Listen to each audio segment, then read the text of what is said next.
What's good, YouTube? Back at it again with another video. I'm Bruce from Jump Mathematics. Another 2-video series on how to differentiate an exponential function. Just like before, in the first video we're going to go over the definition of the derivative, and in the second video we're going to be going over a couple of difficult examples.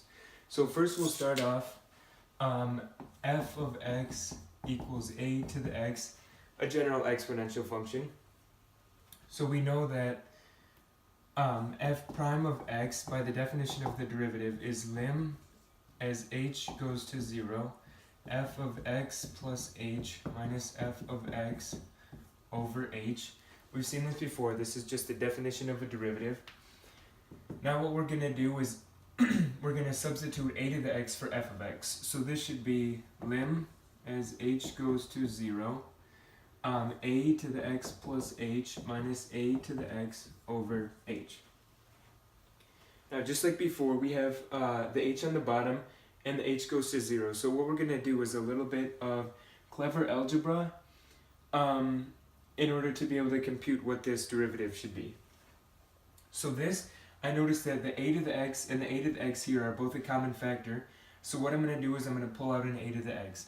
So this is equal to limit as h goes to 0, a to the x, a to the h minus 1 over h. And then this is of course equal to a to the x times lim of a to the h minus 1 all over h.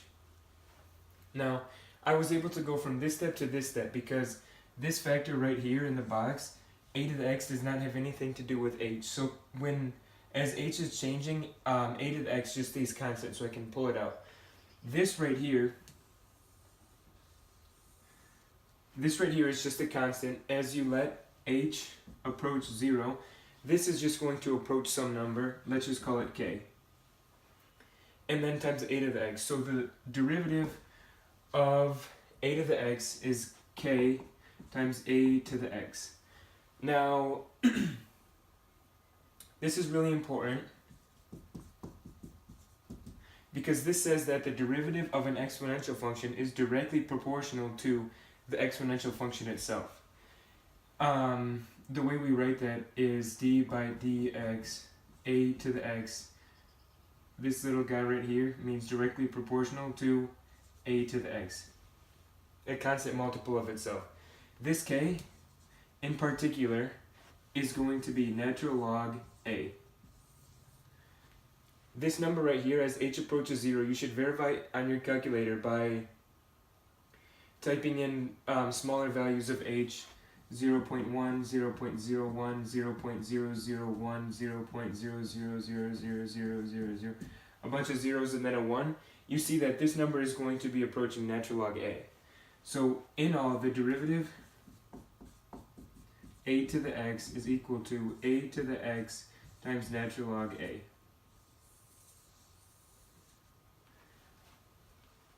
We're going to use this in the next video to compute some basic we'll start off, and then some much more difficult examples. Check it out. Hey, what's going on, guys? Thank you for watching the video. If you're interested in getting better at math by getting all kinds of practice, what I want you to do is go to jumpmathematics.com. Here I provide you with free instructional videos and hundreds of practice problems. This is the best way to get better at math, by doing practice problems. See you in the next video.